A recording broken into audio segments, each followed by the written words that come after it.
And wow, no, making way too much noise. Hi, and welcome back to the YouTube channel. I have another podcast episode for today, so I hope you enjoy it. Hello, and welcome back to the Studio I podcast. This is probably the most clickbaity title I'll ever write, because I do believe in self-love.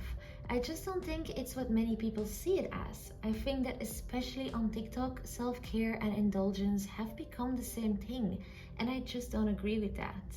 This is an episode in defense of self-discipline, and I want to make an argument that self-discipline is the best form of self-love.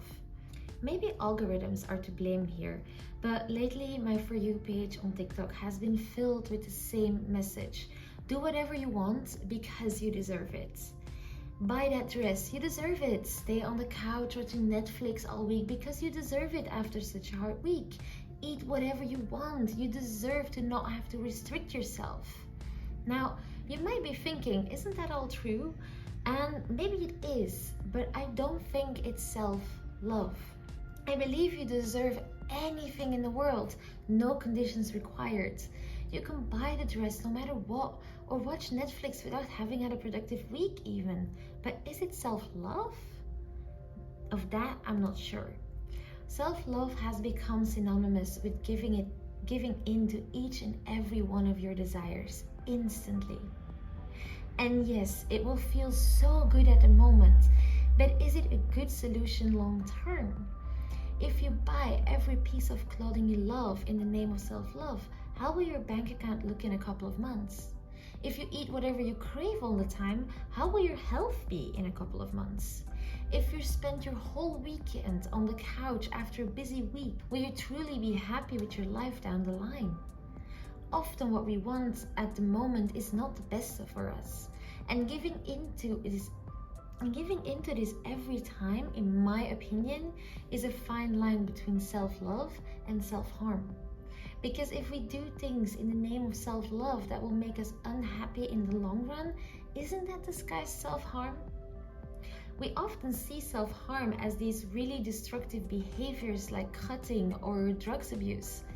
Giving in to all your desires doesn't harm you to the same extent, of course, but it's still not in your best interest. I think that's something we have lost track of. I think that is something that we have lost track of.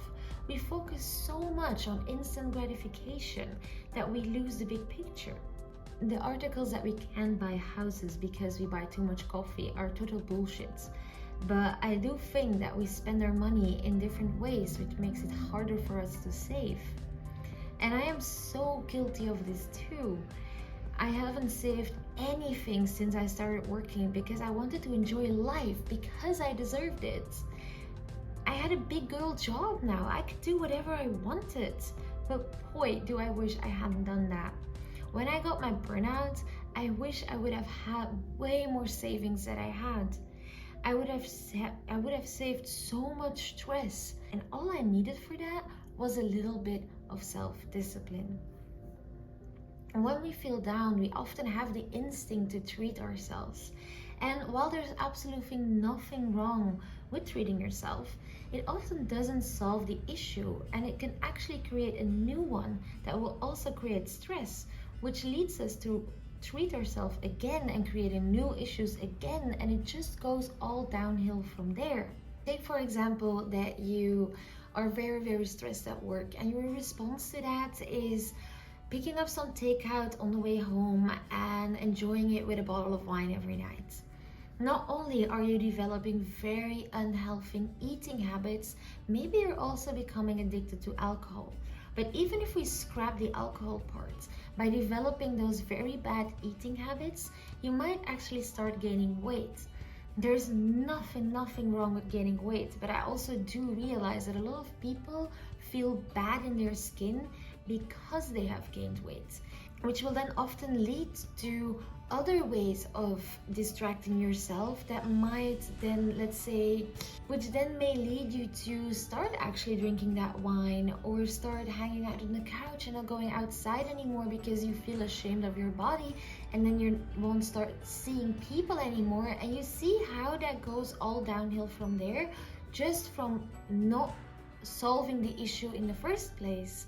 And that is what I want to focus on here today, is picking up where it goes wrong and solving the issue instead. Because the effects of treating yourself aren't always clear. If your reflex to stress is eating candy, that will eventually result in weight gain, but it isn't always that straightforward. For example, it took me a while to realize that my improductivity was linked to me watching Friends every night on the couch with my boyfriends. Because you wouldn't think that it's a bad thing to spend quality time with your boyfriends. But before, I used to spend my evenings reading or watching inspiring YouTube videos. And when I stopped doing that, my drive and motivation slowly started slipping away from me. I thought that I deserved more chill time in the evenings because I was working so hard, but I indulged in a habit that left me worse off after some time. So it was something that felt good in the moment and that actually kind of made sense to me even, eventually ended up being something that didn't bring me anything at all. And you might also have other things that you think are good for you that, but in the end actually aren't. I have talked enough about the consequences. I think you understand the point that treating yourself and indulging in every desire of yourself doesn't always have your best interest in mind. But if I wouldn't give you any solutions, this podcast would be pretty useless, I think. So I said this podcast was in defense of self-discipline, and that's still true. So I want to tell you how you can implement it into your own life, because it's something that not all of us are familiar with, I think, or some people might actually really struggle with this, myself included, by the way. I am not perfect in any way, and I need to remind myself of this quite often as well. But the first part of self-discipline is figuring out what you actually need. I think the basics are the same for everybody: enough sleep, a balanced diet, enough exercise, and I also wholeheartedly believe that we all need some form of social contact on a regular basis. We are not individual people, and isolating yourself actually isn't gonna help you. But the basics are the basics, but how you fill in those things will totally depend on your personality. And on top of that, you might have things that are personal to you that you need to feel good. For example, my best friend's life runs way smoother if she meal preps. And if my boyfriend doesn't have regular contact with his gaming friends, he will become quite unhappy. And I need to go outside every day to prevent ending up like a useless blob. But for you, that might be a creative outlet or a specific hobby. Whatever it is, make sure that you know what it is, and that you know what makes you feel good, and that you know what doesn't. Because the other way around is also true. You might notice that when you eat a whole tub of Ben & Jerry's, which you initially wanted to do as a response to a very hard work day, actually leaves you feeling like crap the day after because your body can't handle all the dairy, for example. Or maybe it can also be something else. For example, during lockdown, I got pretty obsessed with working out, and I pushed myself way too hard with running, which ended up hurting my knee actually. So what might at first glance have seemed like a good habit also made me feel worse. So make sure that you know what makes you feel good and what makes you feel bad. But because by knowing what you need to drive, it becomes a whole lot easier to implement that into your life. As well as knowing what makes you feel bad, it becomes a whole lot easier to cut those things out of your life when you know what they are. And in my opinion, self-love is a lot like gentle parenting. Parents care deeply about their children, but they don't just let them do whatever they want all the time. They protect them by sometimes saying no. Gentle parents listen, and I especially say gentle parents because I know that not every parent does this, but with the idea of gentle parenting, it matches up with what I'm trying to say here. So gentle parents listen to their children, and they actually listen to what they need and provide them. And true self-love is doing that for yourself. It's going to the root of your feelings and attacking the problem. It's finding healthy pick-me-ups, and it's taking care of your future self. But what does that look like in day-to-day life? It looks like making time for the things you need. It looks like protecting your boundaries, and sometimes it looks like doing the thing you don't want to do because you know it will make you feel better. If you're stressed and all in your head, taking your phone and scrolling TikTok might feel like the perfect downtime.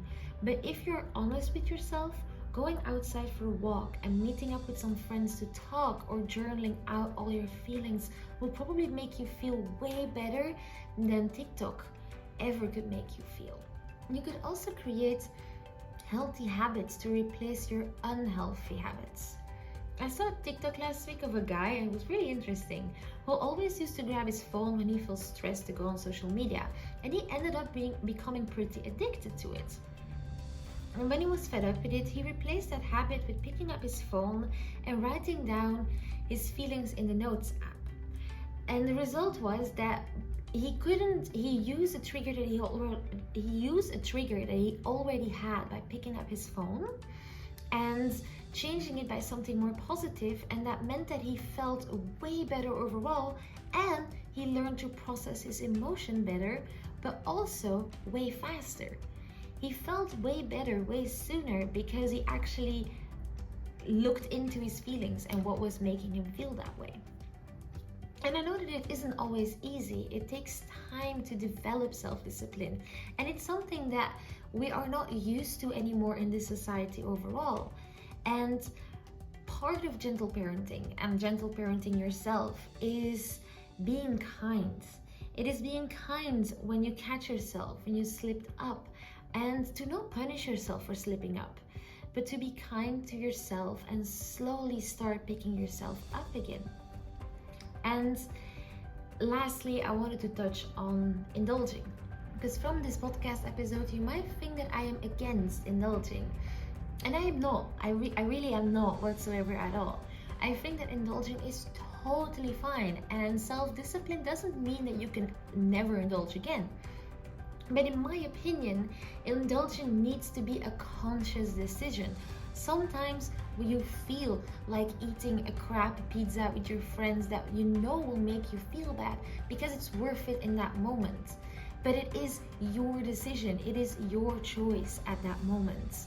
And I think the difference lies in deciding to do something that actually makes you feel worse, but knowing that you are doing it and knowing that it will make you feel a little bit bad, or unconscious doing things and always indulging that will hurt your future self, if you understand what I mean. And I think that when you make a conscious decision to indulge, that it also makes it that much more enjoyable. This is a little bit of a shorter episode today. I think it's only going to be like 12 minutes long or something, which is not something I usually do, but there's honestly not much more to say about this topic. So this is where I'm going to end the episode. I hope you enjoyed it, and I will see you next time. Bye. Those of you that are watching on YouTube, I would love if you gave this a comment or a like if you actually enjoyed it. What is your favorite form of self-indulgence? Let me know in the comments, and otherwise I will see you on Friday.